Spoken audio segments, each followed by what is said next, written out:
Ever get that feeling like reality is kind of glitching on you? Glitching. Yeah, like maybe something flickers at the edge of your vision or you think, wait, didn't that just happen differently? I see what you mean. Well, get ready, because today we're taking those glitches and using them to explore a whole new way to understand the universe. Sounds intriguing. We're diving deep into the quantum branching universe. The QBU. That's right, the QBU. And let me tell you, it's going to get seriously mind-bending. It certainly is. So hit me with it. What's the core concept here? Well, the core idea is actually pretty simple at first. Okay. Imagine that reality, imagine it isn't static. Not stat. No, not like a photograph, Gotcha. but more like a constantly updating video game. Okay, I kind of see where you're going with this. Every single moment, countless new branches of reality are springing up. Branches, really? Yeah, driven by all these quantum events. Meaning there are infinite possibilities unfolding all around us all the time. Okay, whoa, hold on. Infinite possibilities. We're already in sci-fi territory here, right? Right. But this is grounded in actual science. Absolutely. Oh, yeah. There's this groundbreaking research from Wiener, just came out this year, actually. Oh, wow. So new. Super new, and it points to the Great Cold Spot as potential evidence. The Great Cold Spot. This massive anomaly in the cosmic microwave background radiation left over from the Big Bang. Oh, right.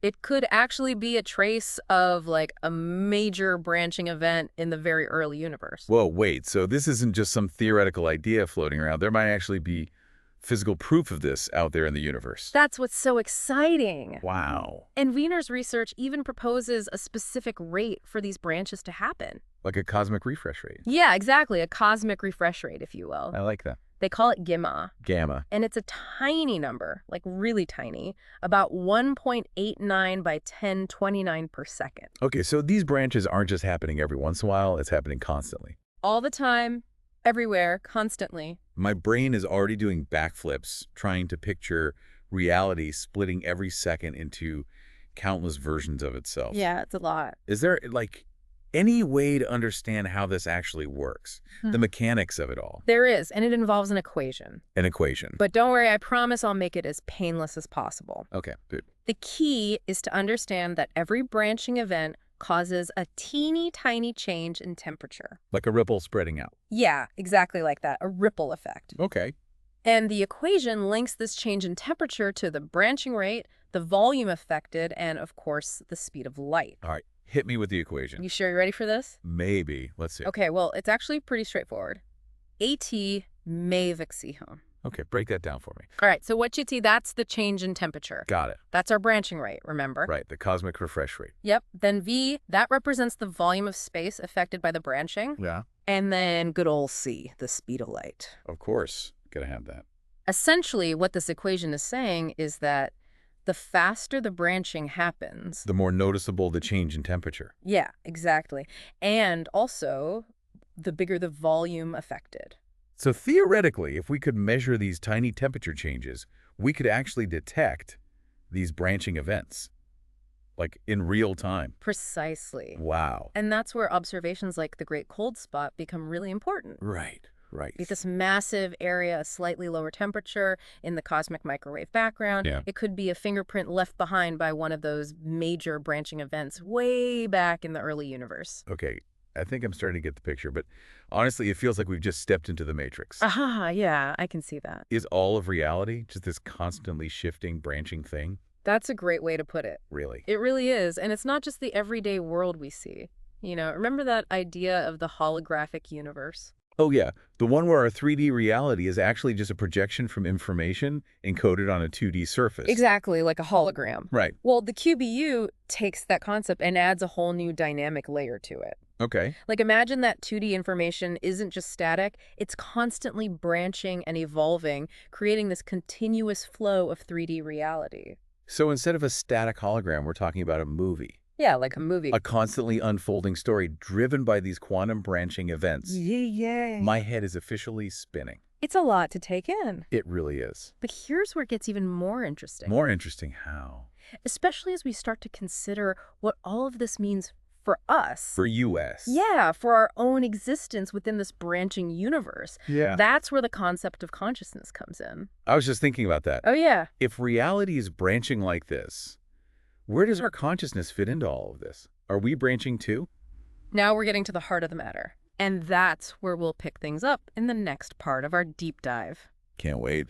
Welcome back to our deep dive into the quantum branching universe. Where we left off, we were trying to wrap our heads around the idea of reality splitting into infinite versions of itself every second. It's a lot to process. It really is, and I think we're all eager to find out where WE fit into all of this. The big question, right? Exactly. Well, this is where the QBU model gets really interesting. Right. It suggests that consciousness might not just exist within this branching reality, but it could actually be a key player in how reality unfolds. Okay, now we're really going down the rabbit hole here. Down the rabbit hole, I like that. So you're saying our consciousness isn't just along for the ride, it's actually influencing which branches we experience. That's one way to think about it, yeah. Whoa. Imagine your consciousness as like a filter, shaping the flow of information from these branching realities. A filter. You're not just passively observing, you're actively participating in creating your own reality. So it's like a choose-your-own-adventure book, but on a cosmic scale. Haha,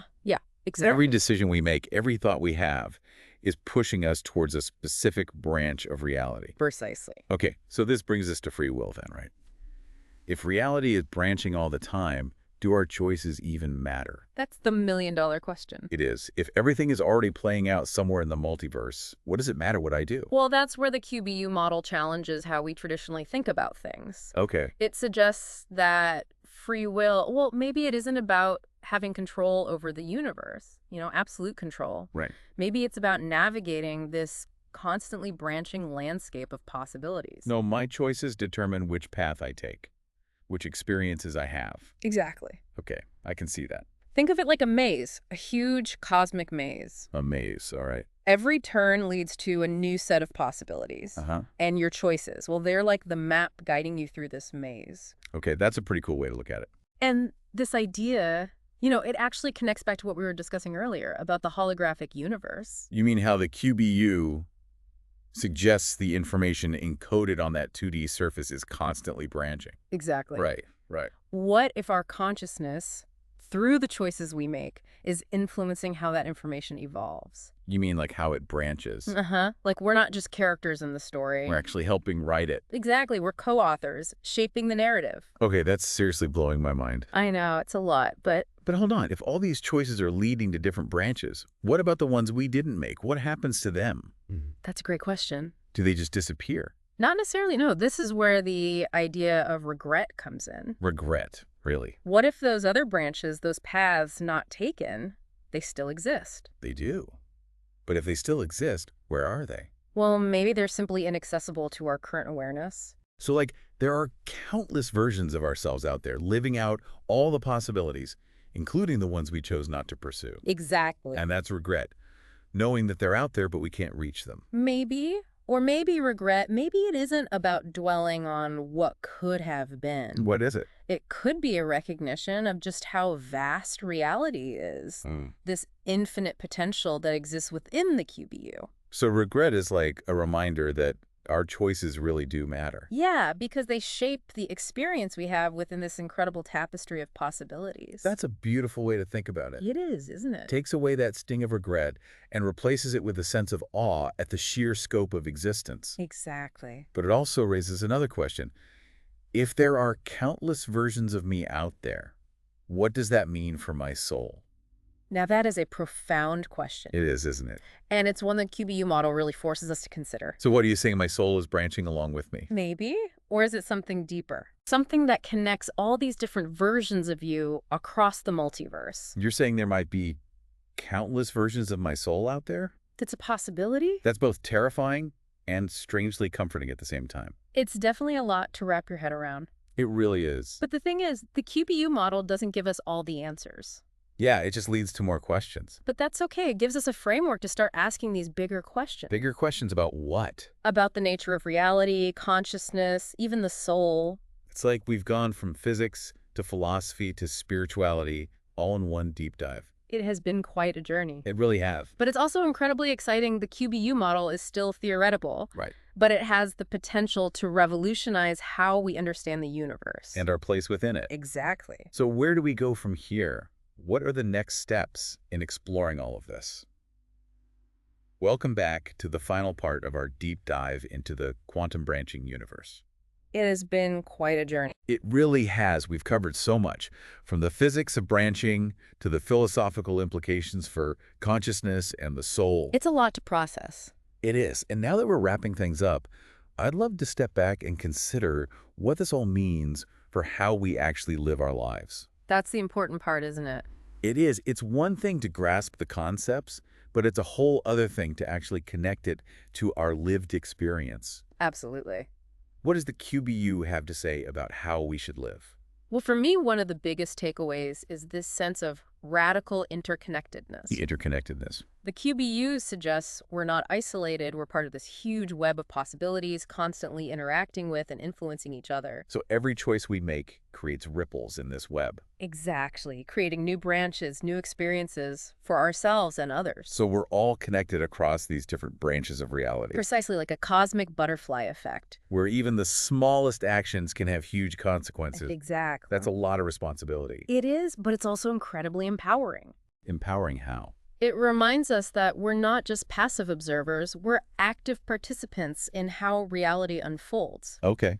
We have the power to shape our own experiences. And in doing so, We shape the experiences of countless others across the multiverse. that's a mind-blowing thought. It really is. So even with all this branching and uncertainty, we still have agency. Absolutely. You have the power to make a difference. I think that's what makes the QBU model so powerful. Hmm. It doesn't just change how we understand the universe, it changes how we be in the universe. Okay, like that. It encourages us to be curious, to explore, to be open to the unexpected. It's like we're all cosmic explorers venturing into the unknown. Exactly. A bit daunting, but also super exciting. And who knows what we might find along the way, right? Yeah, quite.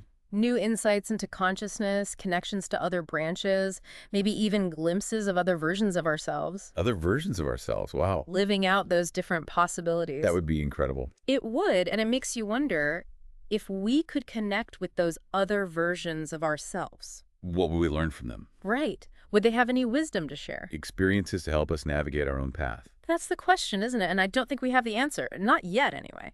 But the QBU opens up that possibility. It does. So as we wrap up this deep dive, Truly deep dive. it feels like we have more questions than answers now. That's okay, though, isn't it? Yeah, I think so. Maybe that's the beauty of it. The QBU doesn't give us a simple explanation. Right. It gives us a framework to keep exploring, It's call to adventure, to step into the unknown. to embrace the infinite possibilities in front of us. Well said. So, to everyone listening out there, as you go about your day, Remember. you're a traveler, traveling through a multiverse of possibilities. That's right. Every choice, every thought, sends you down a new path. Choose wisely. What will you choose? Where will your journey take you? Thanks for joining us on this deep dive into the quantum branching universe.